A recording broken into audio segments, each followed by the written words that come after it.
Hey, what's going on? What's up? Hold on. Let me quote the words of Mr. Martin Payne. What's up? What's up? What up? Yeah, that's right. This is the November 28th, 2021 episode of the Boxing Source Radio Show. I am your host, James Webb, the leader of the Boxing Source on social media. You can catch us through Instagram, Twitter, Facebook, and also YouTube. We do have a lot of content for you to check out on the YouTube channel, so be sure to do that and be sure to subscribe if you have not done so already. But we got a very busy show for you this time around as we are still reacting to what happened last night as we had two great main events that we witnessed there. We had the first thing that was over there at the theater at Madison Square Garden and also over at Park MGM with the unification bout that happened at 122 pounds. So we are going to get through those particular fights in depth, man, and we would, just want to see, how people, thought about those particular fights. So we want to get right into it first with what happened over in the Hulu Theater at Madison Square Garden. It was a main event that was there. It was the unified, that's right, the unified. Let me run that one more time. The unified lightweight championship bout that happened there at the Hulu Theater in Madison Square Garden as you had two undefeated fighters, Teofimo Lopez coming in there with a record of 16-0, and you had George Kambosos Jr. coming in there with a record of 19-0. George Kambosos Jr. was the IBF mandatory challenger in the lightweight division after scoring his win over Lee Selby on October 31st of last year over in the UK Wembley Arena. And of course, Teofimo Lopez, who defeated Vasyl Lomachenko last year by decision in order to win a few of those belts. He did come in there at that particular fight as the IBF lightweight champion after defeating Richard Comey by a second round knockout, and then followed it up by getting that decision victory over Vasyl Lomachenko to become the unified lightweight champion. And so you had this fight that had been set up since since what, the beginning of this year, pretty much, and then there was delay after delay after delay, and then you had something there where you had the purse bid, and the purse bid was run by Triller at that particular time, and then they tried to have a fight. They didn't have a fight. It was supposed to be in June, didn't happen, and then Triller eventually gave up, trying to make the fight. And so it was Matchroom who was second in that purse bid. So they were able to hold the fight. They did make it happen. It happened last night. So here we are. Now, you had the thing with Teofimo Lopez. Of course, he come in there as a takeover. He wanted to get things there as trying to be the number one guy, the superstar, and all types of stuff when it came to the lightweight division. But he, basically had this fight against George Kambosos that he had to take care of.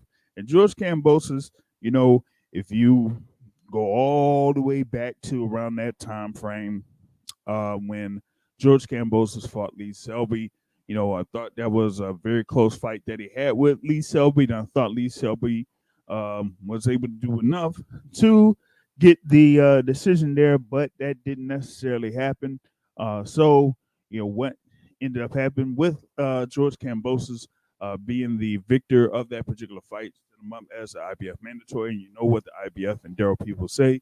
As long as we have a mandatory, if you are the IBF champion, you do have to fight your mandatory once we order it. So what we got here is George Kambosos leading into this particular fight. Like, he was showing that, as exciting as Teofimo Lopez was in a lot of his fights, having those knockout victories that he had, particularly in those bouts in December that followed the Heisman Trophy presentation, that George Kambosos wasn't phased by Teofimo Lopez one bit.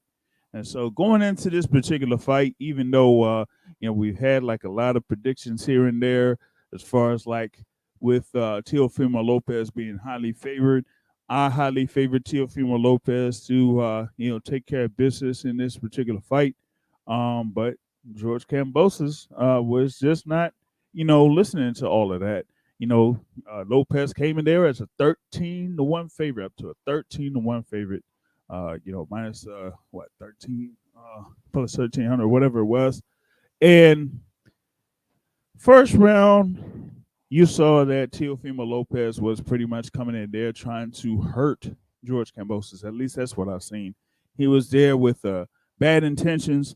He was there, just swinging for the fences, trying to hit a home run, pretty much as big as, Jorge Soler in that World Series with the Atlanta Braves against the Houston Astros. He was trying to be like that, but didn't necessarily happen like that there in those first couple of rounds there in the first first round, I would say. And then George Kambosos just sat there, composed, was there, in and out of the pocket, stayed stationary, wasn't that much reacted to the punches initially that Teofimo Lopez was throwing. And you just seen with Teofimo Lopez early there in the first round that he was just trying to get or land one shot, while every time that Lopez was trying to throw one shot, Kambosos was right there trying to get him back with the counter or like a combination for a counter.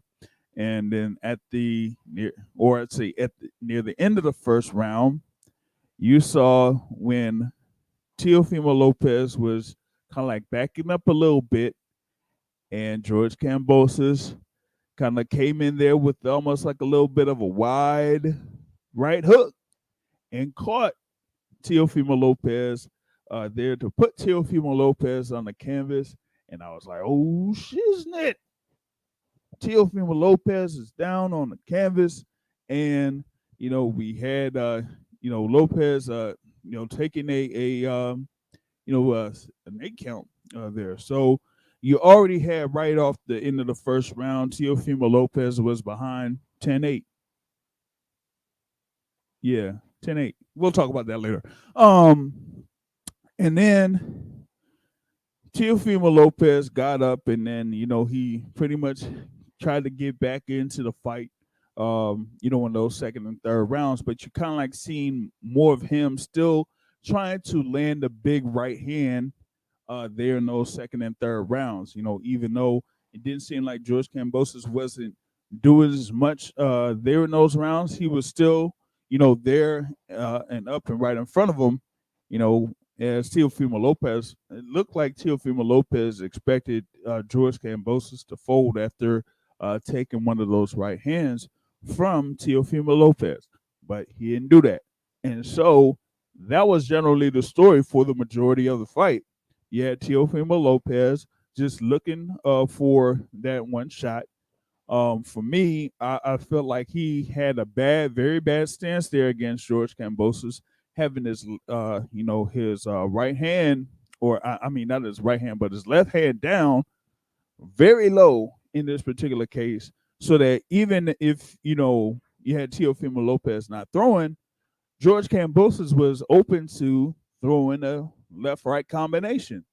And, Teofimo Lopez was slow to react to that. So time after time after time, you saw George Kambosos pretty much throwing the 1-2 combination and landing the right hand on a lot of occasions there, while on the flip side, where you saw Teofimo Lopez still looking for that right hand and trying to get and connect with that right hand on occasion, George Kambosos answered every time that Teofimo Lopez was throwing that right hand. Like I said, Teofimo Lopez was expecting George Kambosos to be seriously hurt by the right hand that was thrown by him, and George Kambosos was right there, right back at it, throwing punches back, and saying, "Hey, I'm here to fight." You know, I'm not here just to show up here. I'm here to fight. And so you had a majority of those middle rounds where George Kambosos was outworking Teofimo Lopez, throwing more shots, landing that right hand because of Teofimo Lopez's stance or guard not really being up. And every time, like I said, every time that Teofimo Lopez was able to land a power shot, George Kambosos got it right back. And so for me, you just saw George Kambosos start racking up round after round after round after round. And I mean that kind of like was a very simple fight to score for me at the particular time. It was a very simple fight to score to me because you didn't really see much going out of Teofimo Lopez until about the 8th or 9th round, where you saw him throw a few more jabs than he was in those previous rounds. And not only that, you didn't really see Teofimo Lopez try to set up traps for that right hand until around the 8th or 9th round, where he threw the jabs, upstairs and then particularly downstairs to the body, throwing left hooks to the body to, try to slow down George Kambosos, because George Kambosos was there, tall, long, and had the controlled the distance pretty much around that whole fight. He was controlling the distance in that fight because he was able to use the length that he had there at 5'9" with the 68-inch reach there. But he was just very active with his jab, very active with his jab, and having that opening with the right hand. So that's how you saw that cut that was developed there on Teofimo Lopez, because George Kambosos was two-piecing him up, But in the 10th round, you saw, Teofimo Lopez was able to eventually get to George Kambosos. He started to work the body more than he was in those previous rounds, and probably as much as he should have been from the start. And so he was able to score a knockdown in the 10th round. And then when he was doing that, it looked like, people were saying like, "Oh, okay, go for it. Let's see if you could finish George Kambosos." But he wasn't able to finish off George Kambosos there in the 10th round. And so we go into the championship rounds, the 11th and the 12th. And for me, in those two rounds, you saw George Kambosos Jr. pretty much go for it and say, "You know what? I'm going to win these last two rounds. I'm not going to, basically leave it to the judges to have it in doubt. I'm going to go in there and I'm going to win these last two rounds." And for me, I felt like he won those last two rounds. But you go into this whole thing here with the scorecards. You had, Don Trella scored about 114, 113 in favor of Teofimo Lopez. But you had Frank Lombardi scored 115, 111, and you had Glenn Feldman scored 115, 112 for the winner and the new unified lightweight champion of the world, George Kambosos Jr. Yep, that's right. George Kambosos was able to defeat Teofimo Lopez. He fought the fight of his life. He fought the much better fight, at least to me, he did. And he went out there and he got it. He went out there and he tried to get that win, and he earned that win. So these cards here, this 114, 113, or this this 115, 112 is a pretty weird score. And I'm going to get into that a little bit more. I want to get in a co-host here to talk about this fight. My man from the ATL area, checking in, Mr. Mike Grady. What's going on, man? Hey, what's going on, James? How you doing tonight, man? Man, great night of fights, man. Great night of fights. Yeah, you can say that again. Oh, just jumping off here with the Lopez-Kambosos, man. I mean, I'm kind of disappointed that I didn't put I didn't put any money on George Kambosos with Lopez being a 13-1 favorite, so I missed out on that. But outside of that, man, it was a good it was a good fight. Or at least for Kambosos, it was a good fight. Teofimo Lopez, just fought the wrong fight from the get go.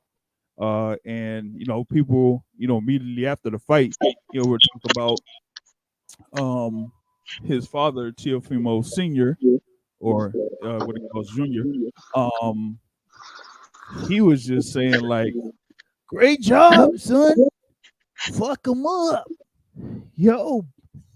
Like, come on, man. But it was just a horribly planned out strategy there by Teofimo Lopez and his father there. So, what did you think about George Kambosos' performance there last night?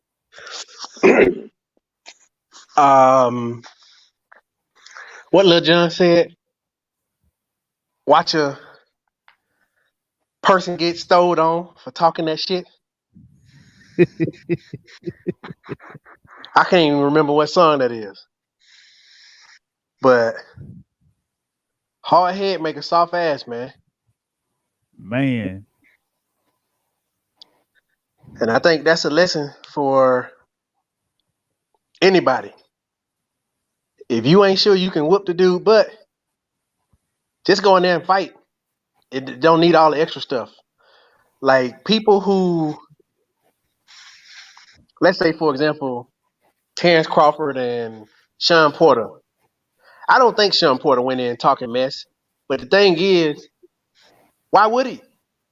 You fighting Terrence Crawford, why would you go in there talking mess? Now, if you got Errol Spence on the other side, yeah, I might flex my muscle a little bit because I think I would bludgeon him if I was Errol Spence.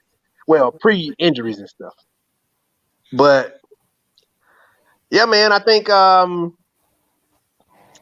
don't know. Teofimo Lopez is definitely a good fighter. In my estimation, I think he's overrated. And yes, obviously there were times that he should have fought a lot more in control. But I'm not going to give him the benefit of the doubt. You know how we used to always do Adrian Broner? If Adrian did this, if Adrian did that, if it would be a different circumstance. He chose to do what he did. And he got caught with a looping overhand, like right hand, which actually was set up. Like George Kambosos was setting him up for that. Because, the way that what's his name was coming in, it wasn't behind a jab. It was just literally, they actually had like a mirrored stance, sort of. Like both of them had their hand low, and then Lopez sort of got his hand behind his back swinging. What kind of crap is that? Like, yeah, your right hand up, but then your hand literally almost behind your back, sort of like he's swinging his hand behind his back. What kind of crap is that? It's like, as skillful as the dude, obviously you can tell he is. What kind of mess is that? Like, and Kambosos he didn't swing his arm, but his hand was down the same way, which is why he kept getting cracked by the right hand later in the fight. I think I don't wish misfortune on anyone, but Teofimo Lopez seemed to get the big head. Yes, he rightfully so beat Lomachenko, but what have you done for me lately? Yeah, you got a great win, but need I remind you, you won because you got up on the early lead. If you look at the way that fight was going with Lomachenko realized something. If I crank it up on this guy, he can't take my punches. I should have cranked it up a lot earlier. Yep. Which I understand why he ain't trying to fight Lomachenko again. Lomachenko, the same thing that Tyson Fury realized against Deontay Wilder. If I crank it up on him, I don't know if he can take it. Now, Deontay Wilder and team has to be criticized for Deontay Wilder's stamina. Because up until let me get off Deontay Wilder, but up until him losing his stamina and pretty much reverting back to what he normally do, and getting away from the game plan, he was faring pretty well before his stamina went away. Which to me, if that shit was gonna happen, tell me not to bet on you. Tell me not to put my faith in you if you ain't got the stamina to keep up in a 12-round fight, or at least 10 rounds. You know what I'm saying? Like neither here nor there. Kambosos and Teofimo Lopez. I think the dude need to be humbled, man. And a guy who didn't want to lose, a guy who said, "I'm gonna come in here and I will show you." And then you looked at Teofimo Lopez, he in the corner, kind of awkwardly smiling because that's the thing that he want to do. Like, I gotta keep on. This is my awkward, but I gotta show a facade as if I'm confident. So I put this awkward smile on my face. And like you said, his dad was like, "You win and keep it up, blah blah blah." Yeah, you want your fighter to have the confidence, and you want him to think that he can win, which maybe that's what the dad should have did. I don't know. I'm not gonna criticize or speak on that. But what I do know, I don't know, man. Teofimo gave me a bad taste, just the way to lead up to this fight, and then even like this invincibility. Like, I would see if your name was Floyd Mayweather, or Andre Ward or Tyson Fury, for even that matter. But it's really questionable if you are like separated from the rest of the bunch. Maybe the B levels, the C levels, and the B minus, because you might be a B level fighter. But the B's and the B pluses, nah, man. Like, and then after the fight, did it look like this dude lacked accountability? Did it look like he like was a sore loser and sort of was just like, I saw a couple of different fights. Oh, the Stephen Fulton fight, the dude did the same thing. Maybe this was the wrong guy. Did he do that? Did they both do the same thing, or did he? I'm starting to mix the fights up, but I know the Figueroa definitely looked like he lacked character. Mm-hmm. Did Teo do that same thing? I'm trying to remember. Yeah. He, for me, I thought like he almost went the Adrian Broner route.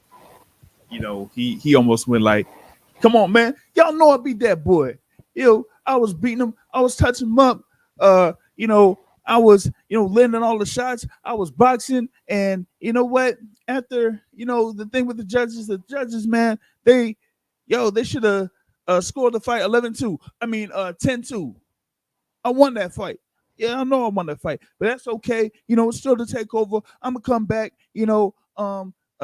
Credit to this man, but I won this fight. Takeover coming. Takeover still here.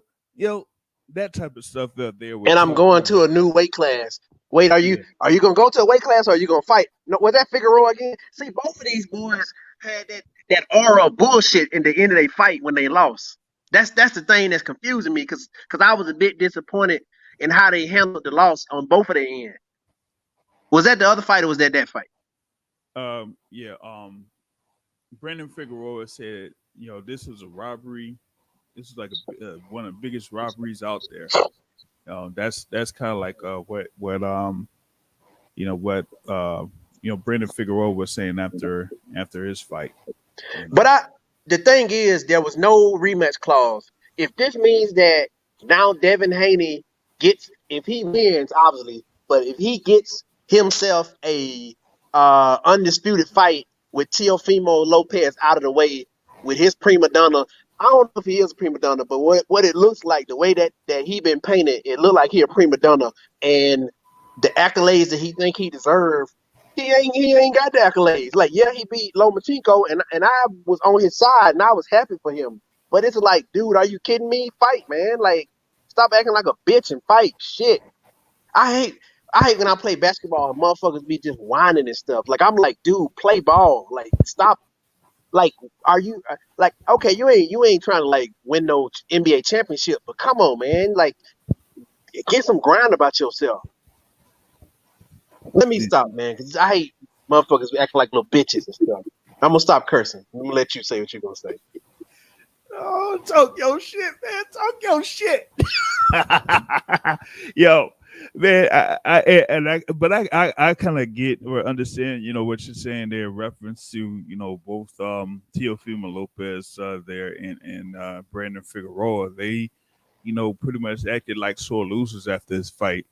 And the thing about it was kind of like a deterrent to the actual quality of these fights. Like, these were two exciting fights that we were able to witness. And, even though, like, as a fan, and in some cases, the end result, the way that the judges ended up scoring both of those bouts, and ended up being both majority decision wins.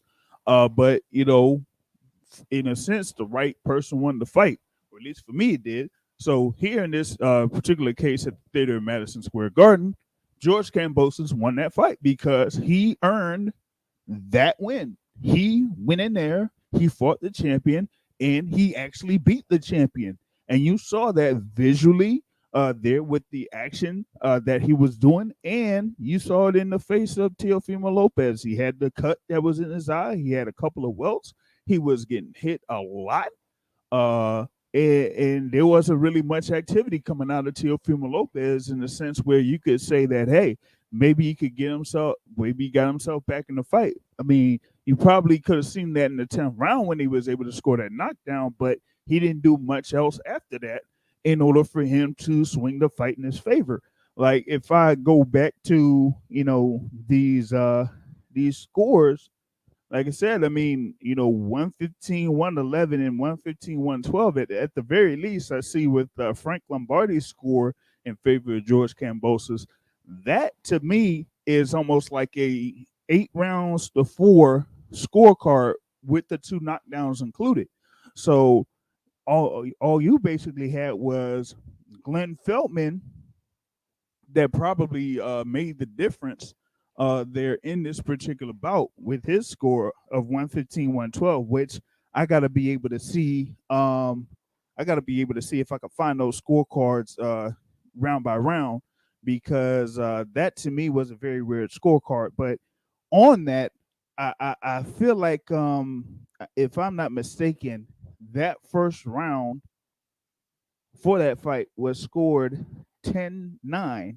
It was scored 10-9, not 10-8 in favor of George Kambosos, who scored the knockdown, but 10-9. I think because it may have looked like, you know, um, maybe Teofimo Lopez probably had the advantage at, the majority of that round before George Kambosos was able to score that knockdown. But I mean, I just felt like, you know, it was more of something to the point where George Kambosos did what he needed to do in order to beat the champion.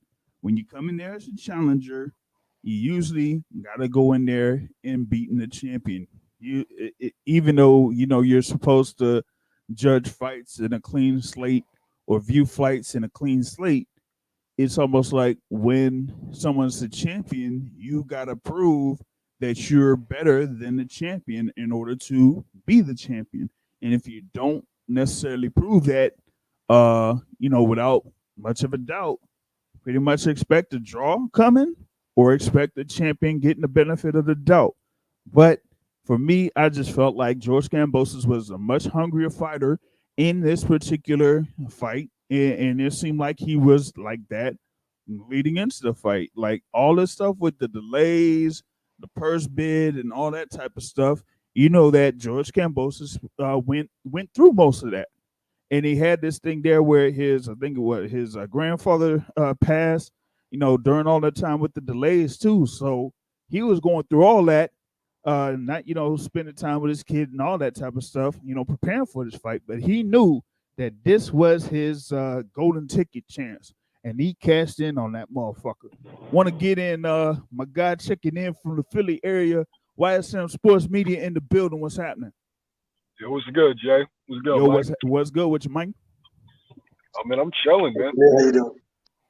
Great night of boxing. Yeah, man. Great night of boxing, man. Yeah, it was. Well, at least for some people it was.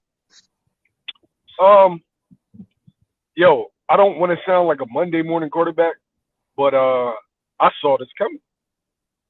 I was one of the people that said, yeah, I got Fulton and Kambosos. And the reason why I had Kambosos was Teofimo Lopez was dressing cute while war was on. He's worried about everything else except for the dude that he's fighting. Everything else. Oh, you want to talk about Josh Taylor. You want to argue with Devin Haney. You want to talk about pay-per-view fights. You want to be on stage with Canelo. A problem that fans and media have is we anoint who's the best fighter. Like they have one victory and, oh, they're the best in the division. No. You are not the best in the division. There are like 6 or 7 more fights than you. 4 or 5 more fights than you. How you the best? Why? Because you beat Vasily Lomachenko? Well, let me just wind back the time. Vasily Lomachenko started his career at 25 years old at 126 pounds. That means he would have probably started his career at either 118 or 122 if he started at like a normal American fighter. So basically, you fought a much smaller man, right? And you beat him. Respect. Mm-hmm. You beat him. But now, as soon as they put you in there with a dude that really don't care nothing about that, that's not really shop worn or small, now you look like a turkey. So were you really the best in the division? Or did Bob Arum pick the right opponent for you at the right time? Overrated. Just saying. We be like, oh, such and such is the best. Like, people think Earl Spence is the best. Terrence Crawford is the best. Which one of them dudes beat Keith? Which one of them dudes beat each other? Which one of them dudes beat Manny Pacquiao? Which one of them dudes beat Ugas? None? Then how do we know they're the best of the division? You gotta be able to earn that shit. Well, let Terrence Crawford tell it he number one and Ring Magazine. By You know beating what somebody you know Spence what already beat. Yo, so you know what I like about basketball and football, and the biggest difference between the reason why boxing is lagging behind? You know who the champion is every year. You know who the best is every year. No ifs, no ands, no buts. They got to beat the best to get there. Unless you like Cincinnati, who probably will get mad this year. Well, my thing is, it's not subjective, right? You don't because the New York Giants sell more tickets than the Washington Redskins. The New York Giants ain't gonna say, well, oh yeah, I don't want it to be 100 yards on the field. It should be 85. Or I don't like them cleats that you're wearing. I want you to wear the other cleats that's gonna slow you down. There isn't any of that. Can we tell people to not deflate balls? Is that legal? Is that like fair game? I mean, shit, dude got suspended for that. I'm just talking. I'm gonna let you finish your point. Yeah, my point is we need to stop anointing these guys, Mike. We anoint them prematurely. And then something like this happens. Fans would have said, oh, I don't want to see this. I want to see the best versus the best. Well, who's the best? Oh, the guys with the belts. But you know it's so easy to get a fucking belt nowadays. Yeah, of course. Like Julius Indongo was unified, bro. He's a turkey, yo. And he was fighting for undisputed. Undisputed. I'm kind of upset about that now that I know what level of fighter he is. Michael forever be upset knowing the level of fighter that Julius Indongo is. Oh my God. He is a turkey, yo. I commend him for beating the guys that was in front of him, but he wasn't that good. Honestly, like that style, that like I'm not gonna say this because it's gonna sound certain culturally that style is very it has a few flaws for fighters in that region, and that's all I'm gonna say. Hey, go ahead, Jimmy. I'm done. Bro, he was a turkey, yo. He was a turkey, but he's a unified champ. Come on, man. He as soon as he started facing guys who were top level, they started starching him. And I'm sorry, yo. You beating a champion from the UK, that's not doing nothing for me, yo. The UK, those guys fight hard, but at the end of it, they don't have the amateur system nor the quality sparring that it is in America for you to develop as a fighter. Those dudes be getting starched by Mexicans that are doing this shit part-time,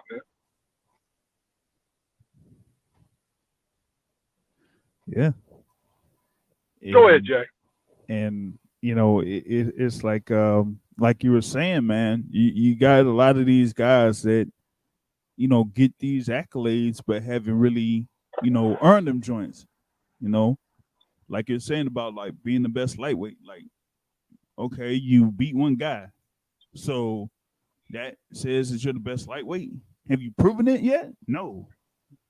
Like, you got to get in the ring and fight these guys. And the thing about it is, with Teofimo Lopez, didn't get in the ring and fight those guys. He was, trying to say, oh, just because I beat this guy that, like you said, there, Jamil, came up from about 2 divisions, and I got the win, and y'all were claiming that he was, the pound for pound best in the sport, which he really wasn't.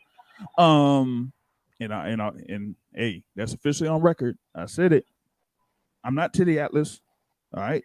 I ain't putting Vasily Lomachenko number 1 on the pound for pound list or whatever y'all want to, talk about.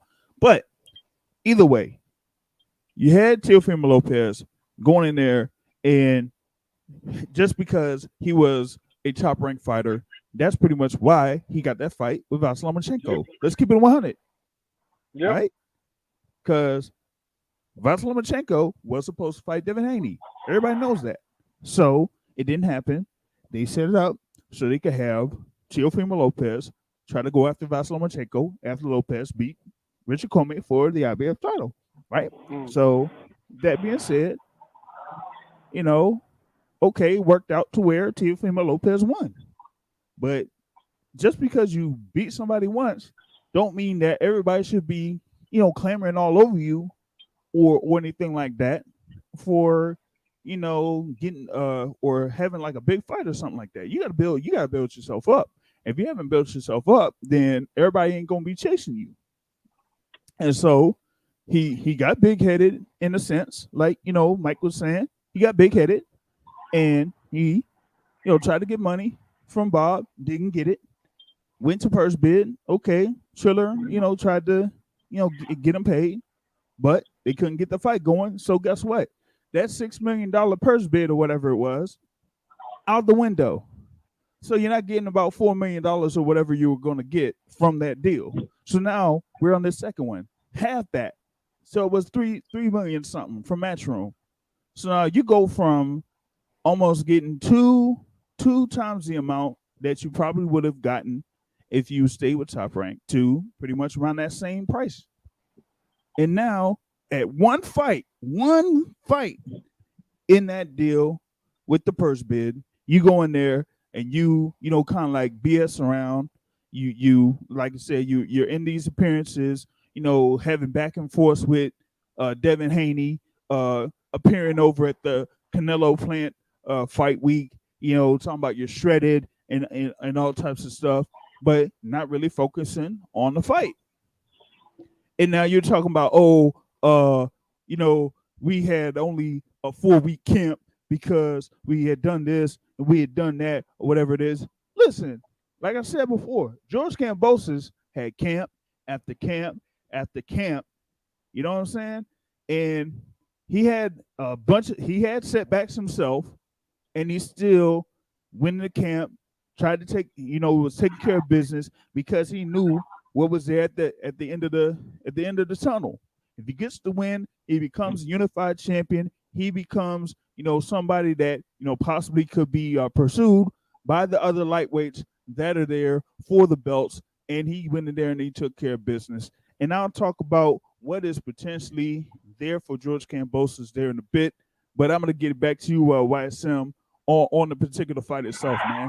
Like, what did you think about, either George Kambosos' performance or the way that Teofimo Lopez approached this fight?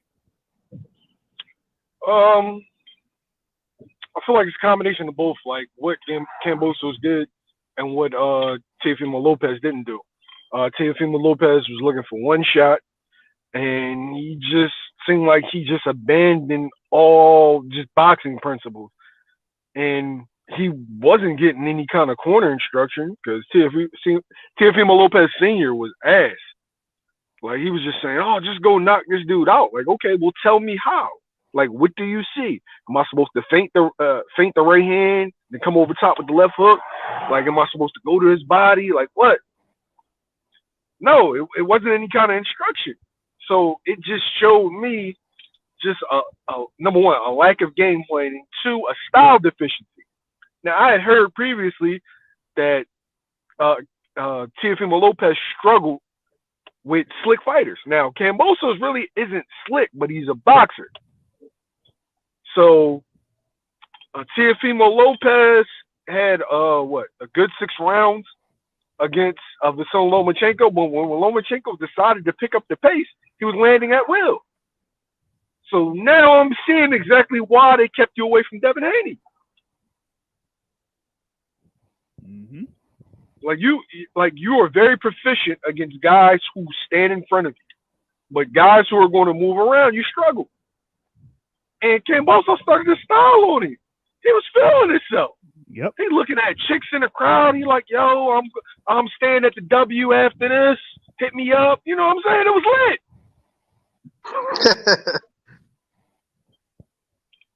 lit.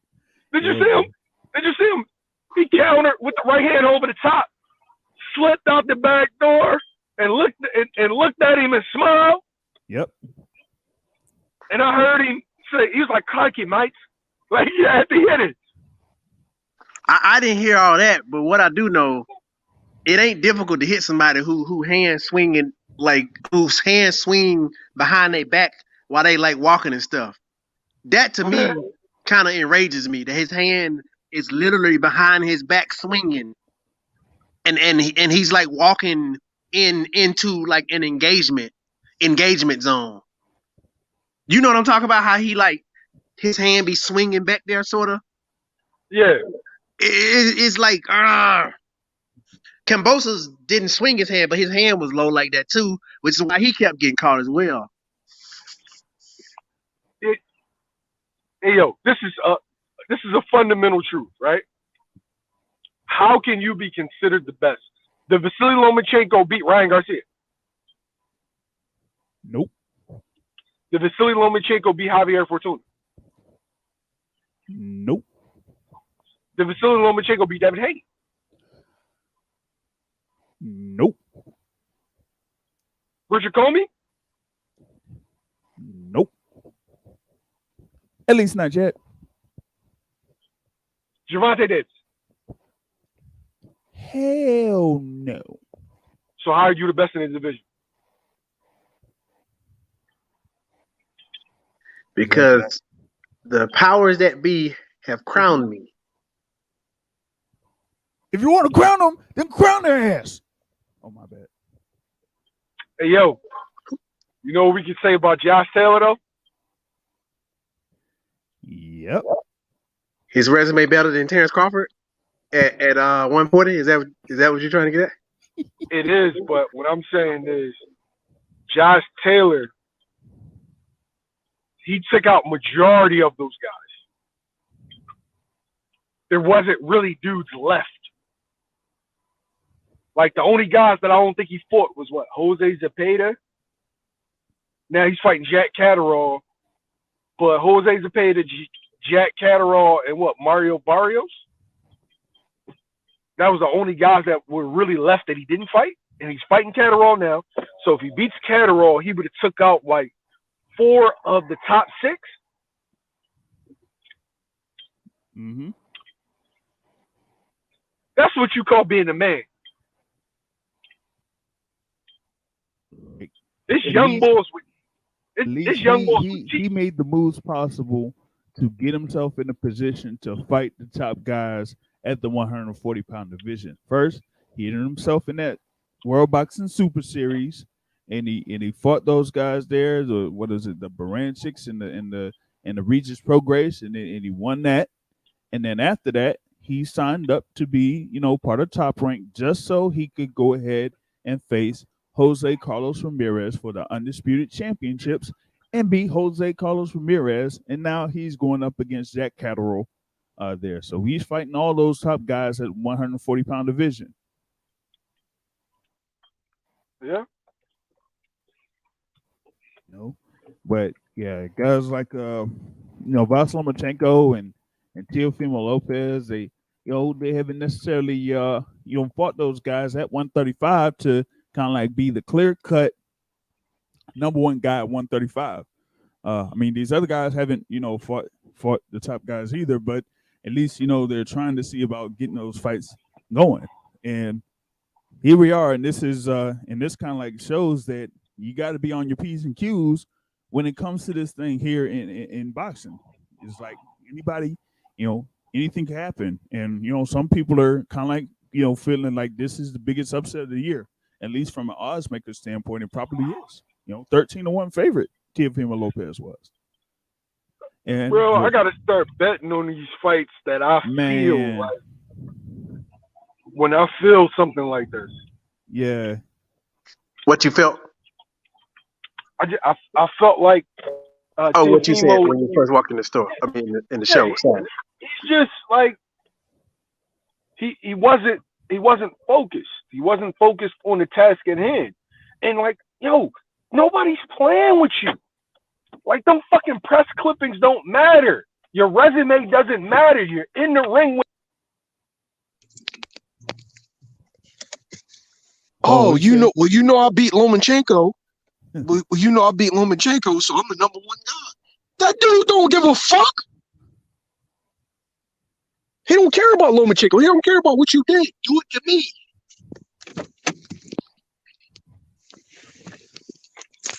Yeah. I'm sorry. But the Ring magazine say I'm the number one guy. The Ring magazine say I'm the best. I'm the best of the best. Yeah, I remember when Kobe was coming into the league, and they were talking about Mike, and one of the guys was like, "Yeah, don't look him in the eye." And Kobe said, "What? Don't look him in the eye. You got the wrong dude. So I'm gonna look him dead in his eye. So whatever he is, I am." Like, they talking about this dude, they call him Black Jesus, Black Cat. No, you got to show me. I need to see it. That's the mentality that fighters should have. Like, I don't care about your press clippings. Do it to me.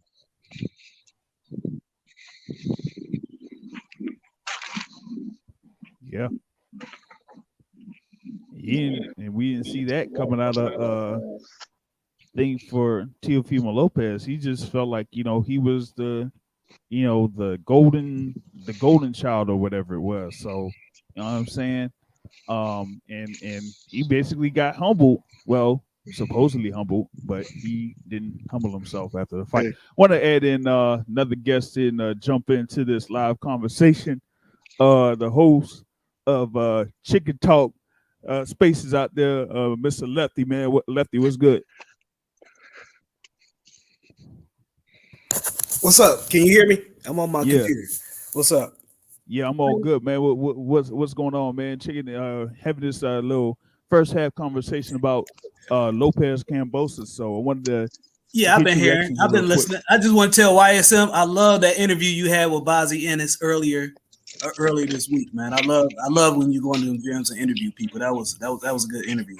Which one? The one when he's talking about when you asked him about Fulton entering the pound for pound list, and he was talking about black fighters having a different set of standards. Oh yeah, he definitely kept.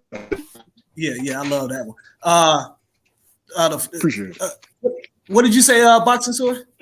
Wanted to get like your assessment of that Lopez-Kambosos. I know that we talked about it a little bit last night, but wanted to get your take on it here about almost 24 hours after it happened. It was this T.O. On his BS doing the same thing Sean Porter was doing, but at a much, much worse level. Want to be at all the fights, want to be on the TV all the time, don't want to train and get serious. And it showed. It showed. You saw one man, Kambosos, who's been serious through all the delays, because they both had the same amount of ring rust. So Kambosos just was more prepared. And any given night, if you don't take it serious, they didn't have a regular trainer in there with him. He fired his nutritionist. T.O. is just he was a clown. He's been running a circus show for the last year, and he showed up as a clown yesterday. So it happened. Yeah, man. I was like mentioning before you got on that, George Kambosos pretty much, like you said, went through the same delays. He had, a tragedy in the family, like he said after the fight. But he was still focused on getting himself, prepared for this fight. And all the antics from Teofimo Lopez, probably got him really upset in a sense. But he just kind of focused it on getting in the ring and proving that he was a better fighter than Teofimo Lopez. Because one thing I didn't quite mention is that when you had the originally scheduled fight that was in June, pretty much around June 5th or June 6th, that was supposed to take place in Miami. It was supposed to be a Triller event. Triller was the one that initially won the bid. Triller is the one that put up over $6 million for the fight. And Teofimo Lopez kind of like, messed around a little bit, in the, rumor scale. He messed around a little bit. It said COVID. It's like, okay, COVID, but I'm gonna just put it out there. I don't care. It's one thing to say that you had COVID, but it's another thing when you have a trip with your girl on at another part of the world a week later or 2 weeks later, but you got COVID. That's a whole nother thing. But with that being said, you don't have the fight that's originally scheduled. Then you try to reschedule the fight a couple months later. Triller has a whole bunch of stuff going on that pretty much just says, you know what? We're scrapping the fight altogether. So now you just cost yourself almost 50% or pretty much 50% of the purse that you would have had. Because when Matchroom was second, they had a little bit over $3 million. I don't know if it was like 3.4 or 3.5 or something like that, but that's a whole lot different than 6.4, $6.5 million. So now you have another fight that's going to be scheduled that had to be rescheduled about 3 or 4 times since June. And now here we are in November, and you're out here, all up in the videos, like Suge Knight be saying, or, flexing your muscles, during the week of Canelo playing, like holding all the belts, taking photo ops with Canelo, and not really focusing on the fight like Lefty is saying. And think about it is like, yo, you got to be able to take care of business because, yo, Mill is saying like, all you've done is beat Lomachenko. You really haven't done much of anything yet. I'm almost getting, almost like I'm doing a rant like Teddy Atlas. You ain't done nothing yet. What are you doing? But you still have to be able to take care of business. You have this mandatory that you have to take care of in George Kambosos. After you go ahead and you try to take care of George Kambosos, then you could talk about potentially fighting a Devin Haney or anything like that. But not only that, you and your father, your trainer, are saying time after time after time after time that you're having an issue trying to get down to 135 pounds. So you're focusing on Devin Haney talking trash. You're focusing on potentially having a fight with uh, Josh Taylor at a catch weight, but you're not really focusing on George Kambosos Jr. and it backfired on you. And you saw with George Kambosos, he sent that message in the first round of this fight, and after that, you pretty much seen that every single time that Teofimo Lopez tried to do something, George Kambosos tried to get on the get back, and that's what he did. He got back at Teofimo Lopez, and that pretty much was the theme of this particular fight. And so, for me, I was trying to look at the thing for the scorecards too. I was just kind of surprised that who is it? Glenn Feldman and Don Trella scored that first round 10-9 there for George Kambosos instead of 10-8. But I guess they just felt like Teofimo Lopez was quote unquote dominating that round up until that knockdown. But that was kind of the reason why you've seen like the weird scores from those guys. A 115, 112 for Kambosos and 114, 113 for Teofimo Lopez. But for me, I don't see where you had Teofimo Lopez be the one that kind of like won the majority of those rounds, what? Like it was just something to where, I just felt like Kambosos actually did what you do when you come in as a challenger. You go in there and you beat the champion, and that's exactly what George Kambosos did. Now, after all this, we kind of like see that George Kambosos is now the new unified lightweight champion, and now there's a whole lot of possibilities that have opened up. Immediately, thought about something in reference to that. I made a mistake in early, after the fight. I thought that Kambosos was, pretty much on the deal with Matchroom. He's not.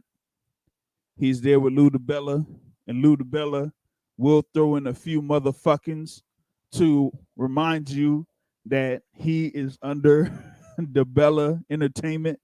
And so there is a whole bunch of things that are opened up there for George Kambosos. Yet, could there be a potential rematch with Teofimo Lopez? Maybe, but I doubt it. Like I said, Teofimo Lopez is probably ended up going to go at 140, or there might be a whole lot of stuff that could go on with Teofimo later on down the line. But you do have, his potential thing there where he could probably fight a Devin Haney next year if Devin Haney gets his win over Jojo Diaz next Saturday.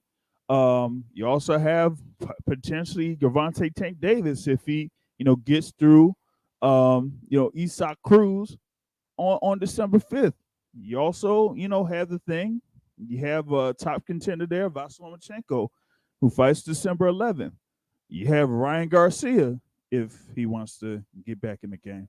So there's a lot of options there at lightweight for George Kambosos here for his next fight. It's almost like a auction of sorts. Like, he could, pretty much try to see if he could get a good amount of money for fighting the Ryan Garcia or fighting the Devin Haney or fighting the Tank Davis, or, maybe Bob Arum says something about, trying to get him in there with, Vasyl Lomachenko. So there's a lot of possibilities out there for George Kambosos there, man. Anyone got any ideas as far as like, what could potentially be next for Kambosos? Pain.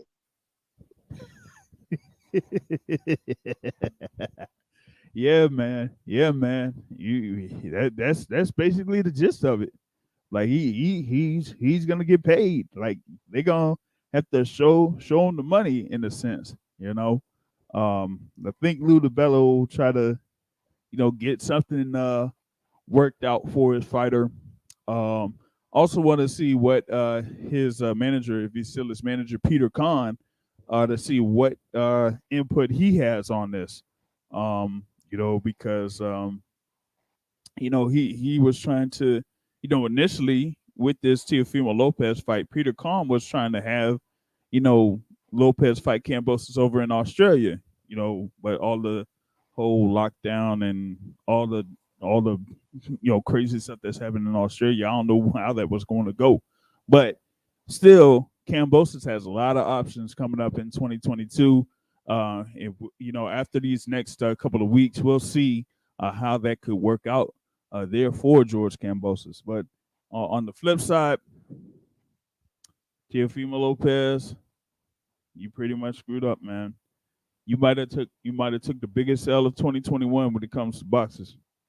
You tried to, get good money, to have this fight go to purse bid.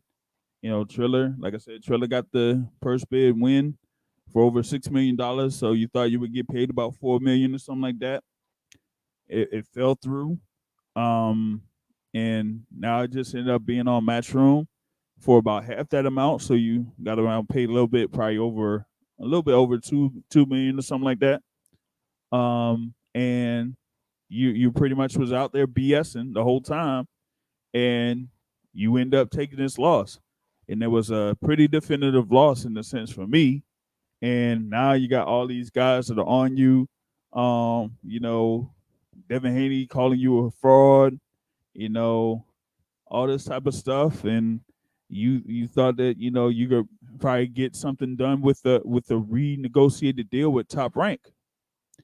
Now, that would have been something if you were able to win, but now you lost. And so all you had was the one win over Vasyl Lomachenko, and that's it. So now where is your value? Where's your value going to be at with Top Rank? Like, who are they going to put you up against?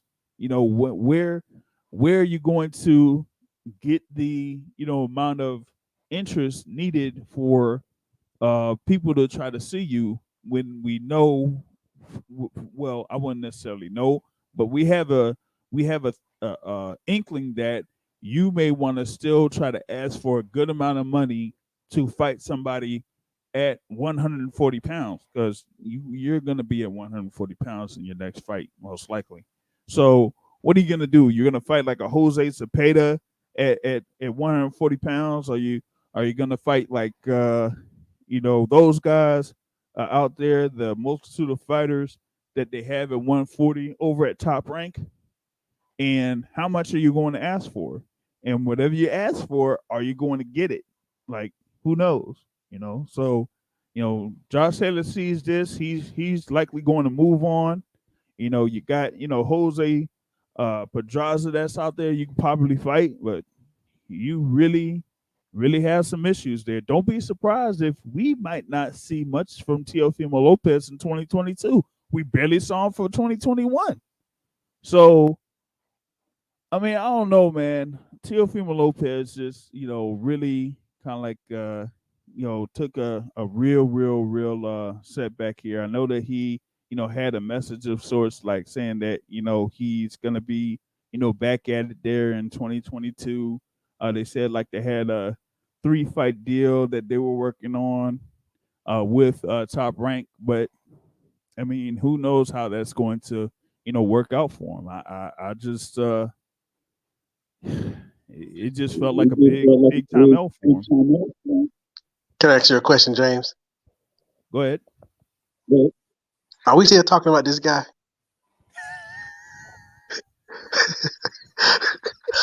I'm sorry, man. You care about him, Lefty? See, Lefty not even listening. I was Lefty not even listening. That's his answer. No, I was. And also, yeah, excuse me. No, I mean it's the topic of the day. Of course, we're gonna talk about it. Which one you care more about, your chicken or my spaghetti right now? Because I'm starving. You care more about your spaghetti or Teofimo Lopez? Which one? Look, my spaghetti right now because I'm starving. Okay, that's the answer. That's still an answer. No, but yeah, he just, man. You know what? Did you see the interview his daddy did talking about we shouldn't have fought on the zone? We should have listened to Top Rank. Did y'all see that? Oh my God, no. What they say? You see that? That's funny. Bro, they blaming everybody but themselves. He's talking about, and plus, it wasn't DAZN's fault. DAZN saved the fight, so don't blame DAZN. Yep. If anybody blamed Triller, he should have said we shouldn't have listened to Triller. We should have stayed with Top Rank. Yeah, you would have got paid a lot less, but you would have won the fight because they wouldn't have been the fight would have happened a lot earlier. They wouldn't have been out the ring for over a year to do all this BS they've been doing. But like Leonard Ellerby always say, we have a plan for our fighters. Top Rank had a plan for Tio. Tio didn't want to follow their plan. He wanted to do his own thing. And that's good if you're disciplined, but you're not disciplined enough to do that. Oh, there's that skill thing too. Oh, he's skilled. Now, come on, he's skilled. He's shown us he's highly skilled. I'm not saying he ain't skilled. What I am saying, he skillfully got his ass whooped yesterday. True. Facts. That's true. Can we talk about somebody else? All right. Let's talk about. Let me finish this spaghetti. Plus, man, they going back and forth with me on Twitter about this black fighters wearing the Mexican garb.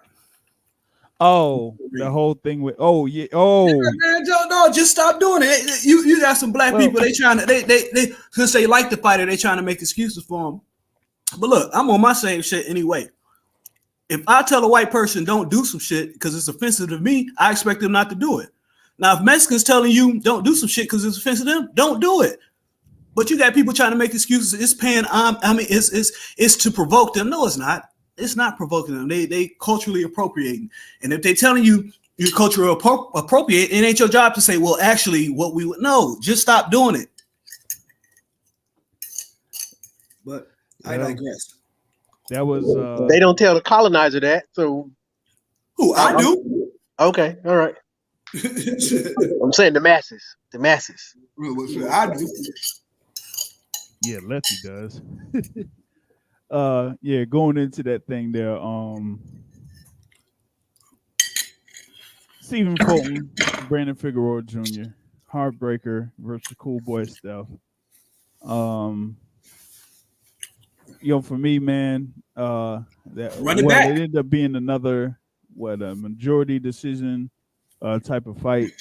But two judges scored it 116, 112. Well, I mean, no, the Lopez-Kambosos was split decision. This was majority decision.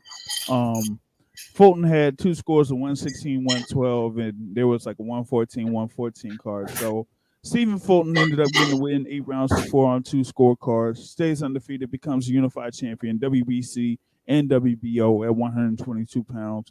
I felt like it was a very good fight, but it was more of what Stephen Fulton was doing looked much cleaner and were much more visual than what Brandon Figueroa was doing. Stephen Fulton pretty much sent a message at the beginning of this fight that he said, you know what, I'm going to go in the trenches. I'm going to fight on the inside. I'm going to fight Brandon Figueroa's fight, and I'm going to do better in this fight than Figueroa's going to do. And he did that for most of the fight, and also had a couple of elements of where he was beating Figueroa to the jab and scoring jabs at a distance, which should have been what Brandon Figueroa was supposed to do. But he didn't do that. He was just, walking in, waiting to get close, and then work the body, and then reset, walk in, do the same thing. While Stephen Fulton didn't allow him to try to do that all too much for the majority of the fight, got himself on the ropes, scored when he could on the ropes, then got himself out of the ropes, and repeated the process. And for me, it was just a left hook and a right uppercut of Stephen Fulton that was landing the entire fight. And Brandon Figueroa did not have any answers for that. And that's why, I just felt like with the two judges that scored it, 116, 112, I just felt like that was on point. They nailed it, and that type of stuff when they scored it for, Stephen Fulton there. That was, Dave Moretti and Tim Cheatham that scored at 116, 112, while David Sutherland scored at 114, 114. So, I felt like it was that was on point. But like we were saying with Mike earlier in this thing, Brandon Figueroa is saying it was a robbery of the year. The fans who watch this live know who won. I always come to fight, and I did that all night. Yeah, okay. I mean, yeah. Nah, you came in there to try to do what you were doing against previous opponents to try to wear him down, and Stephen Fulton was ready for all that, and he pretty much countered most of all that. A lot of those punches that Brandon Figueroa threw to the body were blocked. And like I said, you see more cleaner punches coming from Stephen Fulton there. So, I felt like Stephen Fulton clearly won. He said laying a lot of clean shots. And the other thing too was, they were talking about a rematch, and Stephen Fulton was like, "Yeah, we can do it again, yeah." And Brandon was like, I'm moving up to 126. So we're gonna have a rematch. It's gonna be at 126. Man, come on, man. You can try to get in there for one more fight against Cool Boy Steph at 122. Why you have to move up to 126, where you might have to have like about 3 or 4 fights before Cool Boy Steph comes up to 126? And what's that 126 that he rushing up there to get to? Yeah, exactly. What is he trying to do? Is he trying to fight Ray Vargas at 126 or something? I can see if they give him Leo Santa Cruz, then okay. Or I don't know who he's trying to fight at 126. Wasn't he saying he couldn't make the weight? Man, for the right amount of money, you could make that weight. Yeah. For the right amount of money, you could make any weight. Yep. I know that, he answered that question in the conference call. That happened, before the fight, where he was talking with Jake Donovan about that. And the other thing was that I found interesting that, Jake was talking about was that he was saying the thing about, moving up to 126, because if he was successful in this fight, he wasn't even going to fight. He didn't even think he was going to be fighting MJ Akhmadaliev, for them being around the same camp. And I'm like, bro,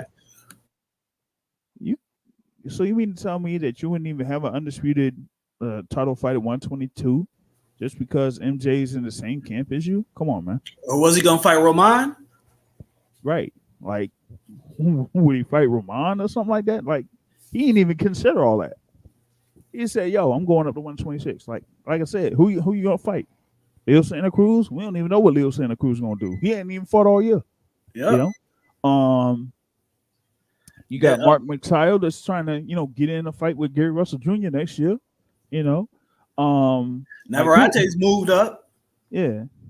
Who you gonna fight? Lee Wood, Michael Conlon winner? Like Kiko Martinez, whatever his name is. Yeah, Kiko Martinez. Yeah. Yeah, he's gonna fight Kiko Martinez for that belt. Like, what you rushing up there for? Ain't nothing up there. I think that might be it, man. I think he might be going up to fight. No, Hearn gonna get that fight to what's that boy name? Warrington. Oh no. Warrington got a big draw, man. So of course he gonna get the top fight. Oh man. Nah, man. It makes sense. I know from a business standpoint, it makes a lot of sense. Business standpoint, yeah, but man, nah, you know what they what they should do? Yo, my guy Kiko Martinez should say, fuck all y'all. I'm defending the title against Mauricio Lara. That's who I'm defending the title against. What's crazy though, they could really have a unification. Well, if Lee Wood win, if he beats Michael Conlon, which he should, Conlon is not that good, man. Yeah, he ain't that good. Mike, you talk about somebody that ain't that good. Yeah, I think people feel like Mick Conlon ain't that good. You talking about a guy who privileged because who his brother is? He's a prime example. Privileged. Yeah. Who his brother is. Yep. So I remember some dude trying to tell me some British or Irish dude trying to tell me Michael Conlon is a big draw in America. Man, don't nobody care about no Michael Conlon. Nah, man. The only time that they could really get something out of Mick Conlon in America is during St. Patrick's Day weekend. That's it. And that's a small hall at Madison Square Garden. Right. And that's what Conor McGregor's showing up. Yep. Ain't nobody checking for no Mike Conlon. Mick Conlon, whatever his name is. So that ain't even a topic of concern when it comes to the overall draw of Mick Conlon, man. Like they got to do better than that on that instance. So that they could basically keep all that right there. So I mean, now you got Stephen Fulton out there, man. They're still undefeated.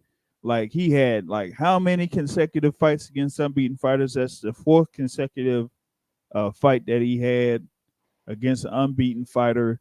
And he was able to still win, get a decision win. So he beat Isaac Avalar, beat Arnold Kagai, beat Angelo Leo this year, and beat Brandon Figueroa this year.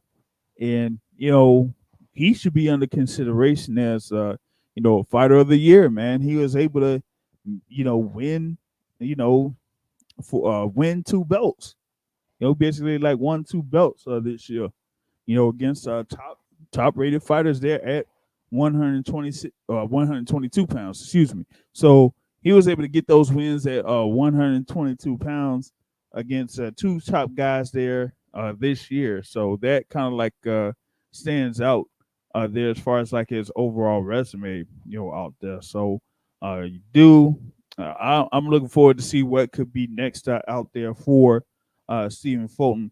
I doubt that'll be a undisputed thing there with MJ Akhmadaliev, but you did hear from the winner of the co-feature bout, Rais the Beast Salim, saying that he basically called out Stephen Fulton and said that, hey, I could be out there to fight you. So you could probably see Stephen Fulton against Rais Salim there at 122 pounds. So that may be a good little scrap there if we get that sometime around the midway point of next year. Either that, or you might have a voluntary defense for Cool Boy Steph over in Philadelphia. But I mean, who knows? They've been talking about trying to have that there for Stephen Fulton for about, and it's been almost like a year plus or whatever it was. So we don't know how that's going to turn out. Next week we got the whole thing with you got Devin Haney that will be going in the ring there against JoJo Diaz, and of course Gervonta Tank Davis against Isaac Cruz. That'll be on December 5th. Also with Sebastian Fundora against Sergio Garcia and Sergey Derevianchenko against Carlos Adames. So we got like a lot of good fights coming up. Devin Haney, was pretty much focused on his fight here against JoJo Diaz. Been training there over in Las Vegas. So he's getting himself ready for JoJo, who's trying to, win the title in a second weight class. And I know that, we were talking about, Vasyl Lomachenko coming up from, 126. But, JoJo did have himself, stint there around 126. He's been as low as, almost 122. He almost made, 122, but that was like at the beginning of his career. But he won the IBF title at 130, and now he's here at 135 going up against Devin Haney for the WBC lightweight title. So, I think this could be an opportunity for Devin Haney to like really impress, those that are, looking out there to say like, okay, maybe he could, do some things here in the lightweight division as long as he is able to get those fights against the other guys in the lightweight division. Like I said, Vasyl Lomachenko, wouldn't fight him. Teofimo Lopez, wouldn't fight him. You know, looks like to a certain extent, Ryan Garcia wouldn't fight him. So, I mean, this is what we get. So now you got JoJo Diaz stepping up to the plate there to fight Devin Haney, even though Ryan Garcia, in one way or another, was one of those mandatories in the WBC. So JoJo Diaz is here to step up, and then we're gonna see what happens in this fight. Mike, what do you expect to hear from Devin Haney against JoJo Diaz here? I think Devin Haney should win. I'm trying to remember JoJo Diaz style. Who he got beat by? JoJo Diaz? His lone loss was against Gary Russell. Oh. Was Devin Haney the one who looked real good in his last fight, and he sort of was landing like bigger punches, even though he got hurt by the veteran at the end? Jorge Linares, yeah. Oh yeah, Devin Haney all the way. He looked pretty good in that fight. Jorge Linares is, I think he's getting on the tail end of his career, but he's sort of like in that same position that Luis Collazo was, where like very skilled guy, and if you put in the wrong guy who isn't refined, they will get beat. But you need a certain caliber of guy. But the more wars he be in, I question how much he gonna be able to sort of like take this the punishment that comes to him being in these bigger fights. Yeah, Devin Haney all the way. Yeah, I mean, you had, like I said, JoJo there at 126. Like, he's coming in there like he has, what is it? Devin Haney's there with, like, his arm length is like 71 inches, and JoJo Diaz is 64. And if Devin Haney's at the top of his game, like, he should be able to try to, just have a show against JoJo Diaz there. I know that JoJo Diaz is going to be, try to be game and everything like that. He's going to try to work the inside, try to work the body of Devin Haney. But, as long as Devin Haney, does what he did against Jorge Linares and, also against Yuriorkis Gamboa, just keeping the distance away, then he could, box himself to a wide decision win over JoJo Diaz if he wants to, or he could, try to go in there and try to, see if he could get a knockout. If he does get a knockout over JoJo Diaz, it would, kind of like send a message there to the other fighters at 135 pounds. And I would like to see if he could do that there. So yeah, I'm kind of like looking forward to seeing what he does there in this particular bout here against JoJo. You also had the thing with Montana Love is part of this card too against Carlos Diaz, their lefty. Montana Love, of course, was part of that card over in Ohio with Paul. So he got himself a deal with Matchroom Boxing after he was after he got that win over Ivan Baranchik. So this is his first fight there under the deal with Matchroom, going up against Carlos Diaz. So you got him in this particular bout or fight card. You got Ammo Williams part of this fight card. You got Philip Hergovich. It's almost like Philip Hergovich is in every one of these Matchroom cards. He's fighting on Devin Haney's card? Who? Herkovich. Yeah, he is. Oh, I didn't know that. Matt just asked what happened to Herkovich. What's going on with him? Nah, I mean he's on here, man. He's facing Scott Alexander. He, like I said, I mean he's in a whole bunch of these Matchroom cards. So yeah, he's part of that. Jessica McCaskill, who was looking like a whole snack last night. She's going up and she's defending her welterweight titles against Victoria Bustos. So that's the co-feature bout there. Mark Castro is also going to be involved in this fight card as well. So I'm kind of like looking ahead to seeing what's up with all that.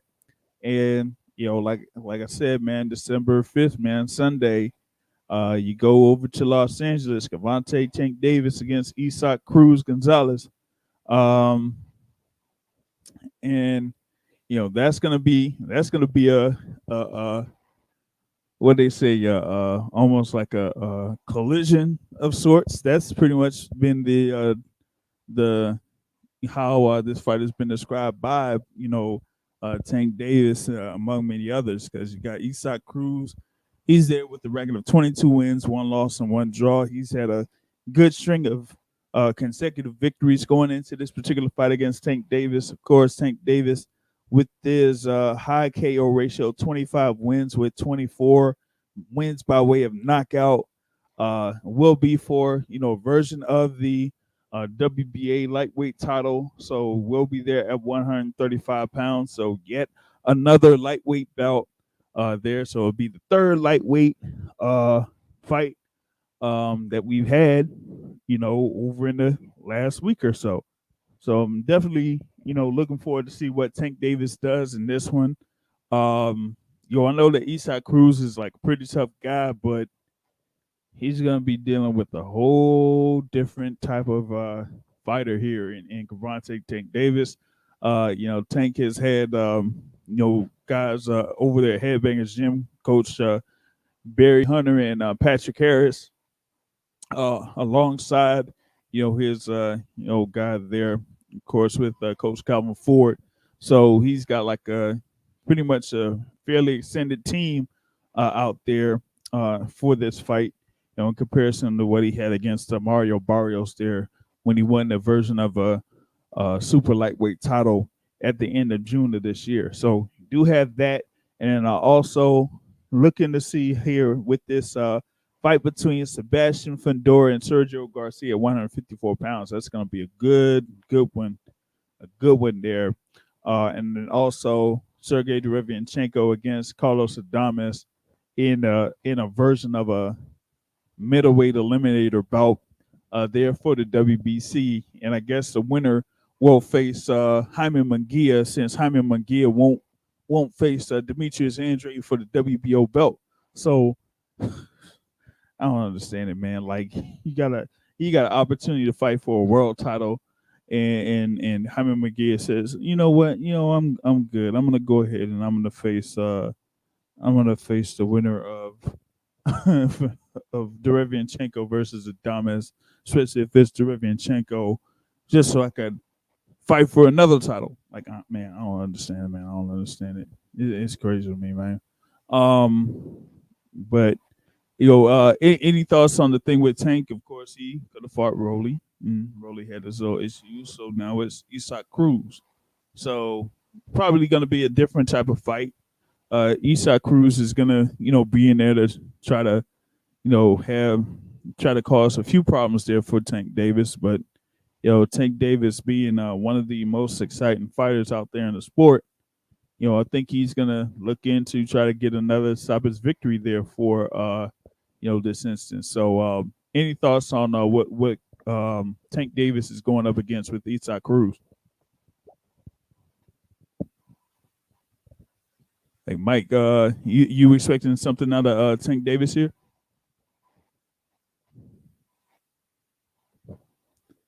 I guess not, because I don't know. Maybe Mike, wake up. Yeah, maybe maybe Mike sleep or something like that, man. I don't know. Maybe I don't know. He might not watch the fight.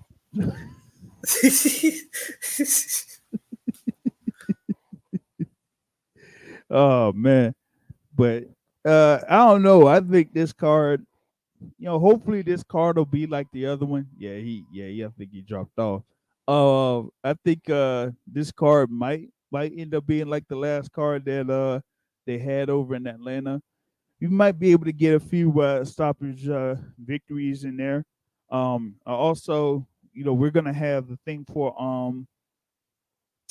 of course, our guy there, Jaleel Major Hackett will be part of that card as well. So that we'll be able to get more details on that as far as like who his opponent is. But for those that haven't done so already, we had like a extended conversation with Jaleel Hackett with his father and trainer, Coach Bernard Hackett, and his strength and conditioning coach, Coach Zoe. So y'all could go on the YouTube channel and check that out. It's a very good conversation that I had with them as well. But yeah, thing with Tank Davis, they're going up against Eastside Cruz, and if people saw the thing there with the all access for Gervonta Davis and Eastside Cruz, you see that in a way, Tank was kind of disappointed that it wasn't going to be, it wasn't going to be Rolly Romero. That was going to be his opponent. But he knows that he still has a task there with Eastside Cruz, and like I said, there's a lot of possibilities out there for Tank Davis at 135 pounds in 2022. So he's seen what has happened there with Teofimo Lopez. So yeah, I don't think these guys here at 130, 135 are going to be messing around now. I mean, I think with what George Kambosos was able to do, that should be able to send a message to everybody that's out there in the 135-pound division that seems like that they're highly favored to win their bouts against their opponents, that they cannot overlook their opponent, but I know that most of these other guys ain't really been BSing around anywhere near the level of what Teofimo Lopez is doing. So I think you're gonna get better performance out of those guys that have their main events next week. So Devin Haney, I think pretty much got the message there what happened on Saturday, and I think Tank Davis got a message of what happened there with Teofimo Lopez, and I think they're going to try to be out there to send a message that they're not, here to play around with their opponents, and they're not going to overlook their opponents. So that's what I'm looking at here for those fights that are coming up on Saturday in Las Vegas and Sunday at for now, the Staples Center in Los Angeles there. So, I mean, that's how I got on that. I think Mike's back in a way. Didn't know what happened. Mike, you had any thoughts on the thing with Tank Davis there? Because you had like some on Devin Haney, but you didn't really say something on Tank Davis with his fight coming up against Eastside Cruz. I mean, I think it should be an exciting fight while it lasts. One thing that you gotta say from looking at Cruz's style, previous performance, temperament, is that poverty and like coming from environments that that you don't have it your way all the time, and you got to endure, whether it's a family endurance or whatever.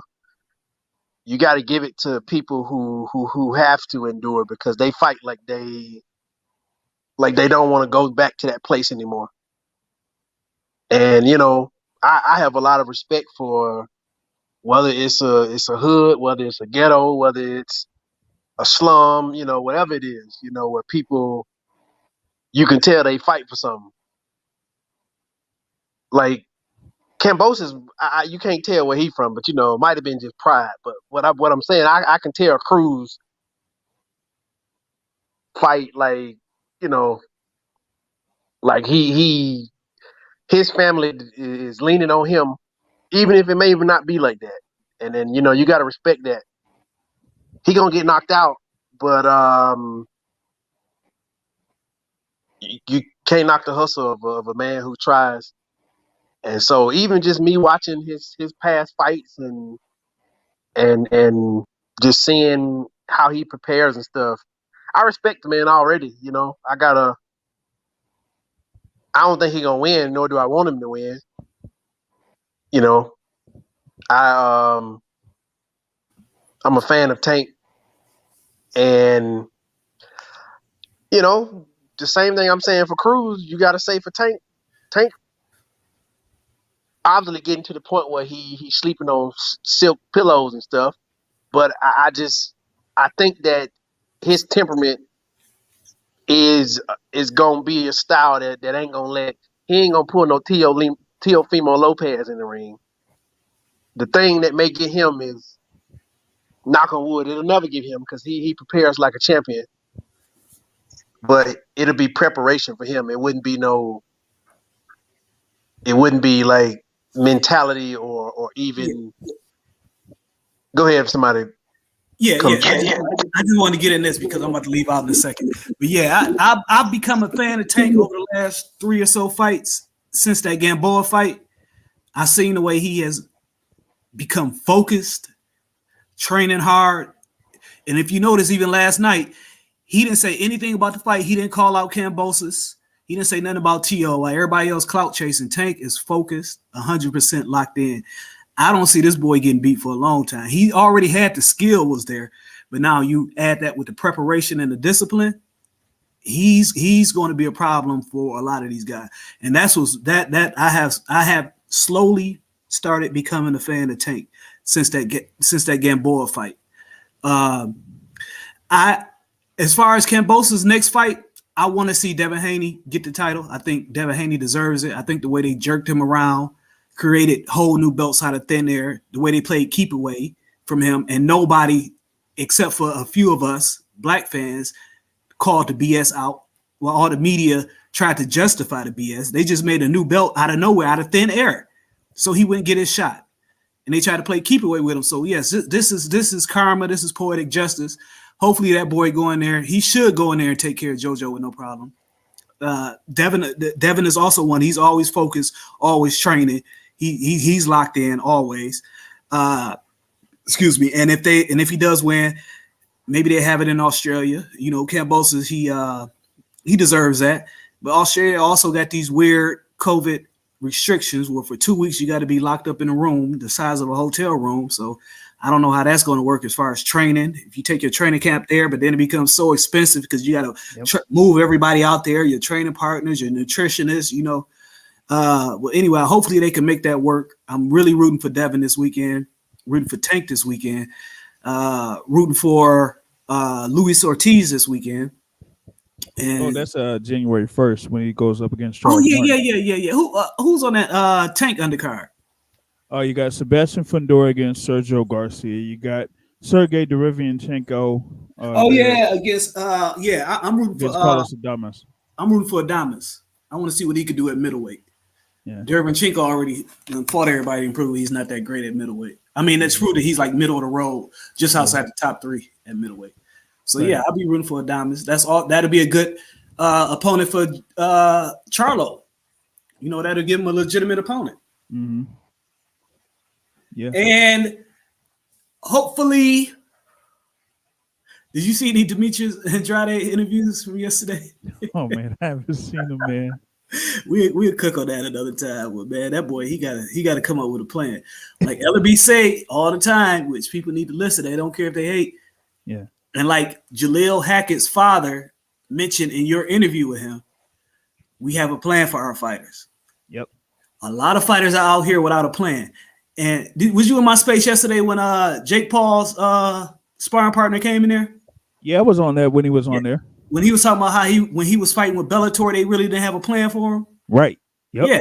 It's a lot. Not even just in boxing. It's a lot. These combat athletes are meat to these promoters and these organizations. You have to get with a team that has a plan for you. From your promoter to your manager to your trainer, y'all need to sit down, have a plan in place because a lot of these guys are going to get screwed away.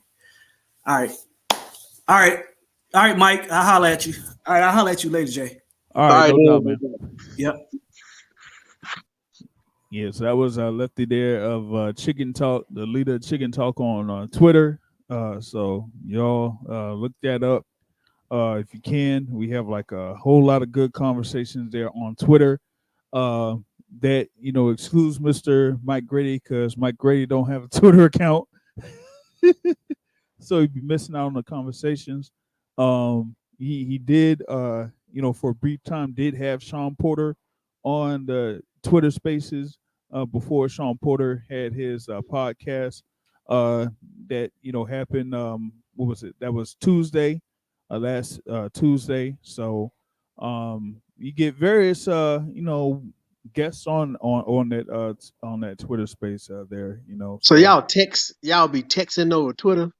Nah, it's a conversation. It's like a live conversation like we're having, right now over Twitter. They have a thing where they open it up for, Twitter users to speak about different topics. So So it's an audio conversation. Yep. Exactly. Okay. So if you're part of an extended friends group or followers group there, you'll be able to see that we'll be part of those conversations. So whenever you can, see if you get on Twitter, listen in, and maybe you could have a little take or so. But we always talk about what goes on in the sport of boxing. We always talk about the fights and things like that. But it does go on for an extended period of time. You could probably be up to as late as 3:30 a.m. or 4:30 a.m. Eastern time if you ain't careful.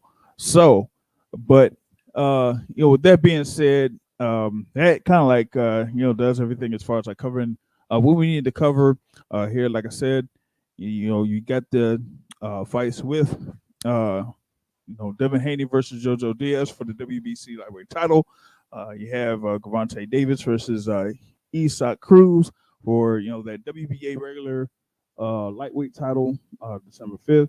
So and all the fights that are going to be on the undercards. So definitely check that out if you can. Of course, the Tank Davis Isaac Cruz fight is going to be on Showtime pay-per-view on Sunday night. So be sure to definitely check that out. With that being said, that kind of like ends this particular episode of the Boxing Source Radio Show. At least it was a more controlled version of the Boxing Source Radio Show. We didn't have that many arguments here, so to speak. So it was a little bit more tame for you listeners here. But thank everybody that was able to join in. YSM Sports Media, of course, my guy Jamil out of Philadelphia, Mr. Mike Grady coming out of Atlanta, and of course, Lefty of the leader of Chicken Talk coming out there from the Ohio area by way of Michigan. But like I say at the end of every show, folks, corner boxing is a hit, not get hit, not the sand and trade. On that note, folks, I'm out. Have a good evening, everybody.